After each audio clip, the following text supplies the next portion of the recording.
जय जगन्नाथ। मु शरण अरविंद आपण स्वागत करुच्ची आपण प्रिय कार्यक्रम सकल घट नारायणर आसर को। दर्शक बंधु, सापर ना शुणिले आम मान भय लगे।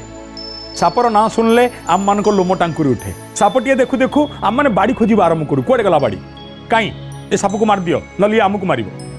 अतएव साप सब गोटे आसन्न विपत्तिर सूचना नहीं कि आसे आम आखि को। साप को देखिले आम भयभीत हो जाऊ। केबे स्नेक हेल्पलाइन की कॉल करूँ अबा घरे साई पड़िशा को डाकी सापटा को मारिदेवा चेष्टा करूँ। भारतीय संस्कृति भारतीय परंपरा रे समग्र भारत वर्ष रे साप को किंतु देवतार पदरे बसई दिया जाए। साप बिना भारतीय आध्यात्मिकतार परिकल्पना करबा एक प्रकार असंभव। आपण कहिबे आपण एमिति काई कहउचंते। जदि विविध देवादेवी को आपण देखिबे ताले कौन देखिबे आपण ना भगवान शंकरंक गलारे सापटीए अछि फणा टेकिछि। दशभुजा दुर्गा को देखिए देखिए आयुध भाव में गोटे हाथ में सर्प को धारण करिसंती। भागवत को जीवे तक्षक नामक नागर चरित्र समग्र भागवत सृष्टिर एकमात्र रहस्य एकमात्र कारण पलटिछि। मृत सापटी को जेतबळे राजा परीक्षित नहीं भृंगी बेकरे पकई दौचंती सेतबळू भागवतर भित्तिभूमि बा पटभूमि तैयारी हो जाइछि। बड़ ठाकुर बलभद्र को आमे माने शेषनाग बोली संबोधन करूँ। लक्ष्मण को मध्य संत तुलसी एवं वाल्मीकि रामायण रे वाल्मीकि शेषनाग सहित तुलना करचंती। आउ टिके गभीर भाव में जदि आपण अवलोकन करेंगे आम एक विश्वास करूँ आम पृथ्वी को बासुकी नामक नाग धारण करिचे। आहुर जदि आउ टिके गभीर अंतर्देश को जाई ए विषय में आपण चिंता करबा आरंभ करेंगे तेबे आपणक आखि आगे जो जो घटना देखा जीवो ताहा एमिति महाप्रभुंकर जो रथ नंदी घोष बड़ ठाकुरंकर तालध्वज एवं माँ भद्रांकर दर्पदलन ये तीन रथ को मध्य तीन नागुणी सहित तुलना करा जाइछि। केतबळे रजुर ना पलटिछि बासुकी अर्थात बासुकी किए ना गोटे नाग। तेबे भारतवर्षर अनेक राज्य रे नागपंचमी पर्व पालन करा जाए जो दिन नाग को प्रत्यक्ष भाव क्षीर प्रदान करिवार परंपरा रही। आज आम जितेबाला विषय आलोचना करने को जाऊे से मुझे आपको मन पकई देवाक चाहूँ जन देवाक चाहूँ जी भागवत आमर प्रिय शास्त्र ये भागवतर भित्तिभूमि कौठु आसला यार कारण किए। जेतबळे राजा परीक्षित प्रवण होइचंती भावप्रवण मुद्रा रे धर्मर अवतार सीए सत्यर अवतार सीए न्यायर अवतार सीए जो दिनठू कली तांको मुंडरे जागा नहीं गला। कली राजा परीक्षितठू जो जो स्थान रे अनुमति नहीं थिला ता भितर गोटे थिला सुवर्ण। बिचारा राजा परीक्षित को जना नथिला जे सुवर्ण रे जागा नहीं थिबा कली प्रथमे मो सुवर्ण मुकुटे ही बसी पड़िबो। आ कली परीक्षित सुवर्ण मुकुटे ही बसी पड़ला। जेतबळे कली मुंडे बसी पड़ला सेतबळे बुद्धिभ्रष्ट हो गला। जेतबळे कली मुंडे बसी पड़ला सेतबळे ज्ञान भ्रष्ट हो गला। राजा परीक्षित कौन कले जेतबळे बुद्धिभ्रष्ट हो जाए मनुष्य भितर को हीन बुद्धि प्रवेश करे मनुष्य भितर को भूल चिंतन प्रवेश करे मनुष्यर बोध शक्तिर विनाश हुए। से बोध शक्तिर विनाश है राजा परीक्षित।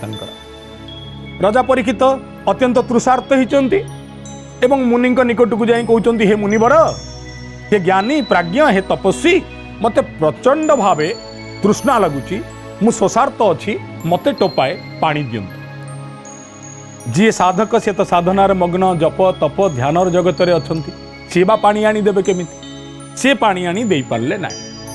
राजा परीक्षित भाविले मु एडे बड़ राजा हई सामान्य ऋषि मते अवज्ञा करुची मु छाड़बीनी।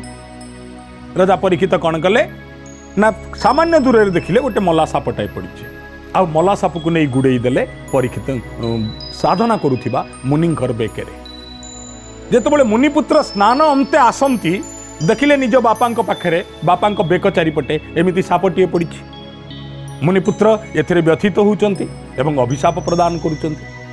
जेतबळे अभिशाप्त होउचंती जे 7 दिन भितरे तते तक्षक अवश्य दंशन करिवो हे राजा परीक्षित एवं तोर मृत्यु हबो। सेतबळे राजा परीक्षित क्षेत्र पर क्षेत्र क्षेत्र पर क्षेत्र भूमि पर भूमि बुलुचंती। मु कोठी के जीवी कहा पाकु जीवी 7 दिन भितर जदि मो जीवन सरी जीवो मते मुक्ति कोठ मिलिवो। मो जीवन कोन एमती अधूरा हो गला मोर अनेक स्वप्न एमती अपूरणीय होइकी रहि जीवो। राजा पहुंचुचंती शुकंग पाखरे एवं शुक भगवान शुक मुखाद अमृत द्रव संयुतम शुक सीए जे उच्चिष्ट कर दैचंती अमृत को भागवत रूपी ग्रंथ को उच्चिष्ट करिसंती। जेतबळे पहुंची गले राजा परीक्षित शुक तांको मुक्तिर पथ देखई देले एवं बसई भागवत चर्चा आरंभ करदेले। एबे प्रश्न उठुची गोटे नागसाप मृत नागसाप गोटाए परार्धे वर्षर जीवंत महाकाव्य सृष्टिर कारण से जीवर ना साप। दर्शक बंधु आम कथा होचे साप उपरे। यही साप उपरे कथा होला बेले आसामर गोटे लोक कथा मोर मन पड़ुछि। साप को नहीं लोक संस्कृति रे साप केते गुरुत्वपूर्ण भूमिका नहीं। दर्शक बंधु गोटे स्वामी आ गोटे स्त्री स्त्री जनक स्वामीर द्वितीय पत्नी कारण अनेक आगुरु स्वामीर प्रथम पत्नी जनक मृत्युवरण करथिले। प्रथम पत्नी आड़ू गोटे झील थिला स्वामींकर एवं द्वितीय पत्नीकर मध्य गोटे झील थिला। अते प्रथम पत्नीर झीर साबता माँ थिले बाबू जनकर पत्नी। कह जाए साबता माँ थिले कोउट ना कोउटी स्नेहरे टिके उणा हुए जदिओ सबु साबत माँ सेया नुहंती। अनेक साबत माँ पृथ्वी रे अछंती जो माने उदारतार सहित कोळेई नैचंती अन्य संतान मानकु। आम ठाकुराणी माँ महालक्ष्मी तो संतानर जननी मध्य हेलेनी। ए जगतर सब पुत्र जदि मोर संतान मु कहीं संतान न जननी हेबी। तथापि जगत संतान रूप में कोले थाए आउ तांको संतान लक्ष्मी भाव में पूजा करा जाए। अतएव सबु माँ सबु साबत माँ पिला मानकु घृणा करंतिनी पिला मानकु निर्यातना दियंतिनी। साबत माटे किंतु प्रथम स्त्रीर ता प्रथम सौतुणीर झील प्रति भारी निरादर प्रदर्शन करुला। स्नेह दौ नथिला श्रद्धा दौ नथिला आदर दौ नथिला आंतरिकता दौ नथिला आ भल पाइबा भी दौ नथिला। किंतु ता निज झील को ढेर बेसी भल पाउथला। तांकर अनेक गाई थिले। साबत माँ ता सौतुणीर झील को कहला जो सौतुणी चली जाइए कहला आलो तू घरे बसी सब बेले खाऊचु बसुचु गेंफा मारुचु घरे बसी लाभ कौन? तू गोटे काम कर एणिकी पहाड़ आड़ को जा गाई छाड़देबू मंचा उपरे बसी गाई चरेबू। साबत मार कठोर आदेश को मानी बिचारी झीलटा सबुदिन सकाळ उठे गाधेई पाधेई खुदराई टिके खाई दिए आउ गाई पोलू को सांगेरे धरी चली जाए पहाड़ आड़ को निजे बसे मंचा उपरे गाई माने चरु थांती। एणे तार भौणीटीए सुखरे आ शांति रे जीवन यापन करुथाए। सबुदिन मंचा उपरे चढ़ी जेतेबेले झीलटे गाई जगे निज निरोला समय अवसर समय बीतेबा पई से गीत गाइबा आरंभ करे। आम समस्तक भितर ए गुणटे अछि। जेतेबेले आमे कोठी टिके अवसर पाई जाऊ आमको निज भितर आमोद टिकियर आवश्यकता थाए सेतेबेले आमे केही ना केही गीत गाऊ। किए गुणगुण गाए आउ किए बड़ पाटरे गाए। एबे साबत मार झीलटे सबुदिन गाई चरैया को गला बेले सुंदर गीत गाए एवं से गीत काहाकु ना काहाकु शुभु थाए। से दिन किंतु ता निज गीतर प्रतिध्वनि ताकु पुणी थरे शुभिला। झीलटे चारिआड़ को चाहिला मु तो गीत गाउची मोर पाली धरी मो पछरे पुणी किए गीत गाउची। झील भाविला पहाड़ को काले शब्द देले पहाड़ फेरेई दिए सेतिपई पहाड़ को कथा कुआ बोली कुआ जाए। अतएव आपण पहाड़ आगे ठिया हेबे आ चित्कार करिवे ओए पहाड़ भी सेपुटू कहबो ओए। ये हूँ पहाड़र प्रतिध्वनि। झीलटे प्रथम भाविला मो गीत मते फेरुची अर्थात यह बोधे प्रतिध्वनिटीए। झील किस समय पाई नीरव रहिला तार मन पड़ला अच्छा मु तो झीलटाए झीलटीर स्वर जदि पहाड़ फेरई थांता ताहले झीयर स्वर ही फेरई थांता। ये तो गोटे पुअर स्वर। एबे झीलटे खूब खुशी हला जा हो मते मो माँ भल पाउनी मोर बाहा बयस हेले मध्य मो साबत माँ मते बाहा दौनी कई जने पुरुष जेतेबेले मो गीत गाउची से मते प्रेम करुचे निश्चय। झील सबुदिन गाई चरई आसे। गाई चरईबारे ताकु जेतिकी कष्ट अनुभव हुए से देखि नथिबा प्रेमिकर ता प्रति थिबा अनुराग एवं ता गीत को पुनरावृत्ति करिवार शैली ताकु सेतिकी अंतर रे तृप्ति प्रदान करे। ये दुनिया रे मते साबत माँ भल न पाइले नहीं आउ कहीं ना कहीं भल पाउचे। सेदिन पुण्यई राति हेची झीलटे माँ को यही कथा कहला जाइलु माँ साबत माँ को कहूँ जाइलु माँ मते बोधे किए गोटे भल पाउची। माँ कहला भल कथा। बापा पाखे पहुँच गला कहला जाइल मो साबत झील बोली मु कहू नहीं सी एबे भल पाइलानी भल से जदि क्या भल पाउची ताकू बाहा करईदबा मो झील को सुना रूपा अलंकार सबू देकी विदा करवा ये तो भल पाइकी बाहा ये ता सांगरे पड़ू चल। बापा को कथाटा ठीक लगे कहला सत तो मु गरीब लोक एत पैसा आनी कौटी मो झील जदि भल पाउची ताले से ता सांगरे पड़ई जाऊ बाहा झीर बापा बो दी जन जाक एक प्रमाण करने को से मंचा निकट को गले। झील को कहले जदि सत्य पुओटे तो गीतरे ताल मिले गीत गाउची ताहले बड़ पाटरे तू प्रथमे गीत गा। झील बड़ पाटरे गीत गाइबा आरंभ कला। बापा माँ को आश्चर्य करदे सेपुटू पुरुषर स्वर रे पुणी गीत आसिला। बापा जनक एबे डाक पकई कहला किए तू जदि मो झील को प्रकृत में भल पाऊचु ये झीर बापा मो पाखे जी ठिया से झीर साबत माँ आमे बापा माँ प्रतिश्रुति दौचु तू आ निज को लुचेई रखना तू जदि आम झील को भल पाऊचु ताहले बाहर को आम झील को बाहर एबे पुरुषर स्वर करुवा से जीवटे बाहर को आसला ताकू देखु देखु भयभीत हो गले बापा बो भयभीत हो गला झील कारण प्रकृत में पुरुष स्वर में ता गीतर पुनरावृत्ति करुवा जीवटे गोटे साप थिला साप को देखि समस्ते भय करने को लगे झील कांदी कांदी कहला नाई नाई मुआ को बाहाबिनी मुआ को बाहाबिनी साबत माँ तो झीर अनिष्ट चाहे कहला नाई लो साप है बोली कौन ताको बाहाबुनु बाहा जा साप को पचारे तू ताको बाहाबू साप कहला हाँ मु बाहाबी साप बाहा हो गला साबत मार झील को किछि दिन पर चतुर्थी होइछि चतुर्थी परदिन सकाळे जेतेबेले झील बाहर को बाहरला माँ देखिला साबत माँ झील देह जाक सुना गहणार छाई होइछि एबे साबत माँ कहला झील लो एते सुना तू आनिलु कोठू झील कहला माँ लो तो साप जोई परा मते देइछि एबे माँ भारी मन दुख कला कहला आलो मु जानी शुणी एटा को साप सहित बाहा देइथिली एइथिपई साप आको मार देई थांता ये मर जाई थांता मो बाटुरु कंटा जाई थांता ये साप पाखरे एते सुना एते हीरा एते मोती एते माणिक भल हला आठु आ गोटा बड़ साप को मो निज झील को बाहागर करी निज झील पाखु गला कहला माँ लो ना आइलु ना कौन ना तू आज जा गाई चरे से मंचा उपर गीत गायु झील सेया कला झील जिते मंचा उपर गीत गाइबा लगिला सेपटु मध्य पुरुष स्वर में आ गोटे जीव किए गीत गाइबा लगिला झीर माँ कहला बाहरी आस तुम झीए झीए हिताओ मो झील को भल पाउच मु तुमको बाहागर करदेवी बाहरी आसला आ गोटे कला घर घर साप झील कांदिया लगिला बहु ये कौन सापटा ना जानी लो साप ज्वाई कतिरे बहुत सुना बहुत रूपा बहुत हीरा बहुत मोती बहुत माणिक बहुत खुशी दब ए साप ज्वाई तते अते साबत झील गोटे साप को बाहा एवं निज झील गोटे साप को बाहा आसाम रे लोक कथा पछरे अनेक रहस्य थाए चतुर्थी दिन राति रे ता साबत झील को जो साप अचलाचल सुना रूपा हीरा मोती माणिक सबू देइतिला माँ एवं निश्चित हो गला ये साप ज्वाई मो झील को सबकि दब माँ घर बाहर कबाट पाखे कानेला झीर चतुर्थी से दिन यही समय रे द्वितीय झील को बाहा सापटी प्रकृत में दुष्ट थिला प्रथम साप भली भल नथिला सी प्रथमे झीर पाद आड़ू खाइबा लगिला झील तले चित्कार कला माँ पचारला भितरु झील लो कौन होउची झील कहला माँ लो कई गोटा मो पाद को खाऊची माँ सेपुटू कहला नाई लो माँ मो जोई पाउंजी पिंधेई दउची जेतेबेले साप अंटा जाए खाइला झील कहला माँ लो कई गोटे मते अंटा जाए खाऊची सेपुटू माँ कहला नाई लो मो जोई कटी सूता पिंधेई दउची झील कहला बोऊ लो किए गोटा मो बेक जाए खाऊची माँ बाहर कहला नाई लो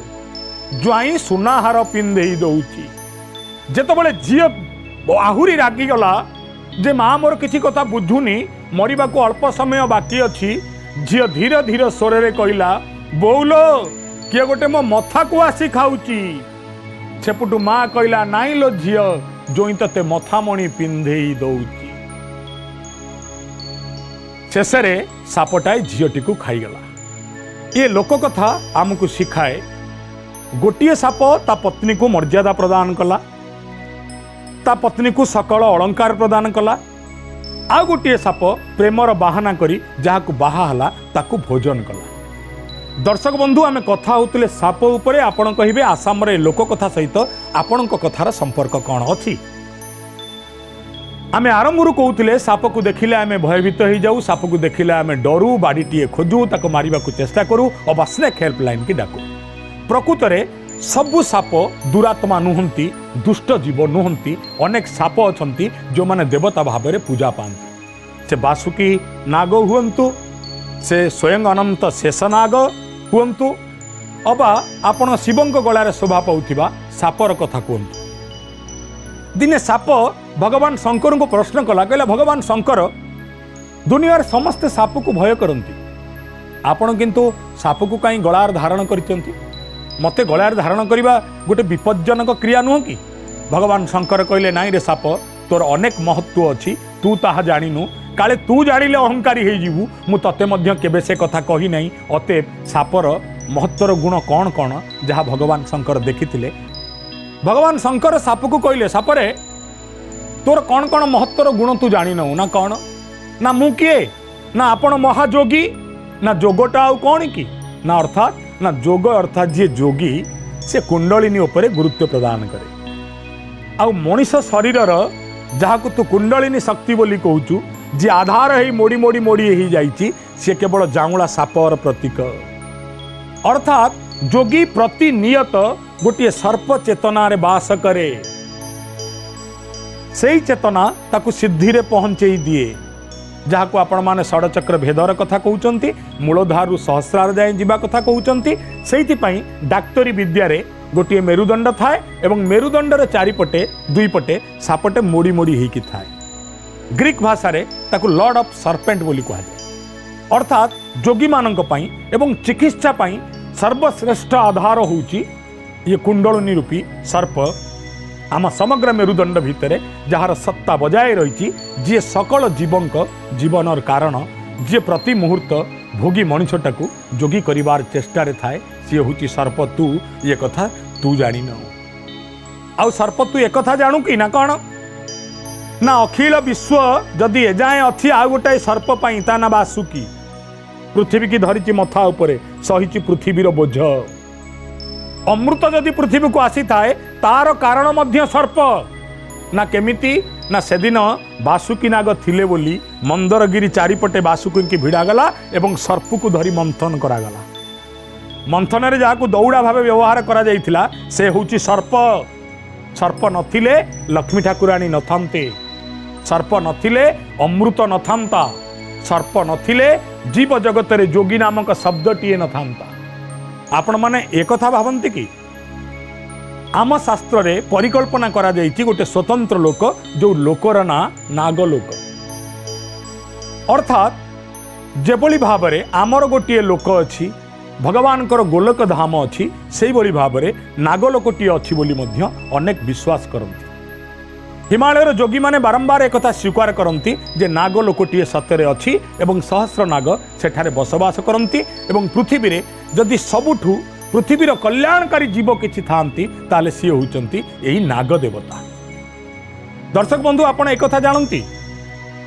नागलोकर परिकल्पना कदापि मिथ्या नुह आपण कहिबे काहेकि जेतबळे आपण पांडवंक जीवन को जानती जेतबळे भीमंक कथा को जानती शैशव पांडव मानकर लीला को जानती सेतबळे गोटे नागलोकर वर्णना आपण पाती autobiography of A Yogi living with the Himalayan master भली एवं श्री एम को भली विशिष्ट लेखक एवं पूर्व कथित दुईटी पुस्तक रे स्पष्ट भावे दृढ़ भावे नागलोकर वर्णना अच्छी नागलोक को नहीं अनेक लोकंकर अनुभव आ अनुभूति मध्य स्थान पाई आज मध्य लोक विश्वास करती जे जदि दिगबारणी पीठे नागदान करा जाए दिगबारणी गोटे स्थान आज्ञा आपण कटक पारादीप रास्तार जयपुर निकटरू कटकरू गला बेले बाम हाथी मात्र 3 ରୁ 4 किलोमीटर गले गोटे गाँ पड़े जो गाँर आराध्या देवी होउचंती दिगबारणी दिगबारणी निकटरे गोटे प्राचीन पत्थर अच्छी से पत्थर को घसी देवे एवं घसी देकी आखिरे टोपाए पानी पकईदेवे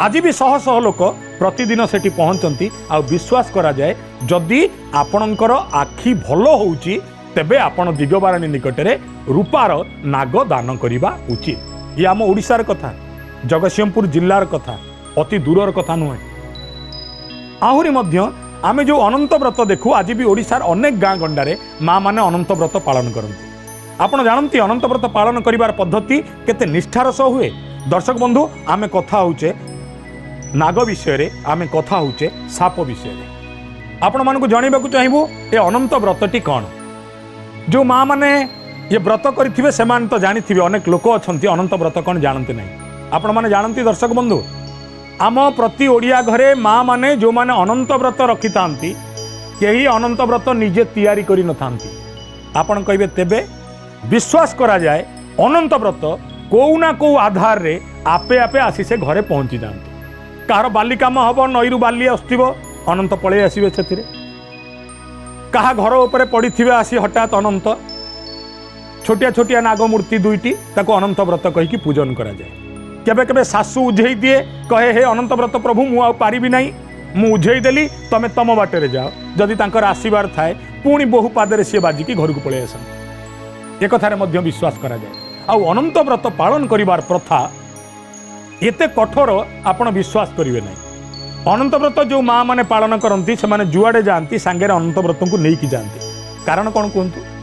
कारण जो पर्यंत अनंत व्रत पानी पाइबे नहीं वर्षक 12 मास से पर्यंत माँ माने कौन सी खाद्य सेवन करि परिबे नहीं। एते कठोर साधना ये व्रत केवल माँ माने करती।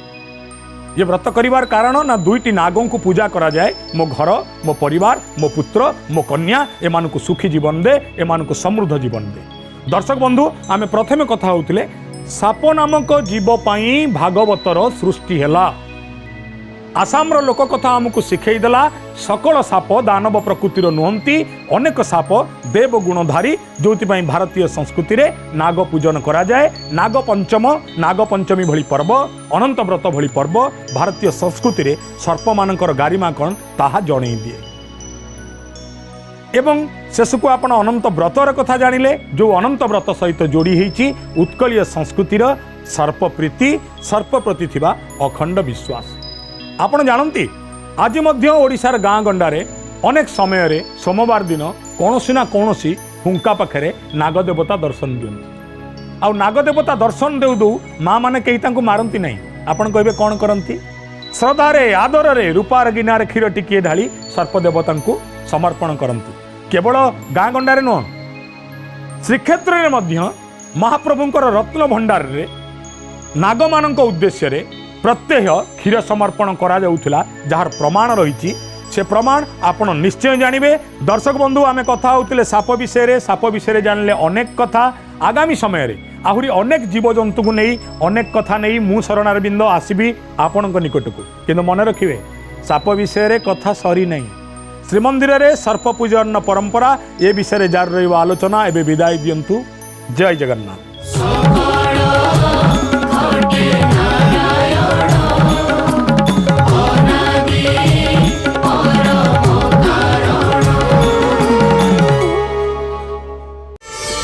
प्रार्थना आम आनंदर उत्सव।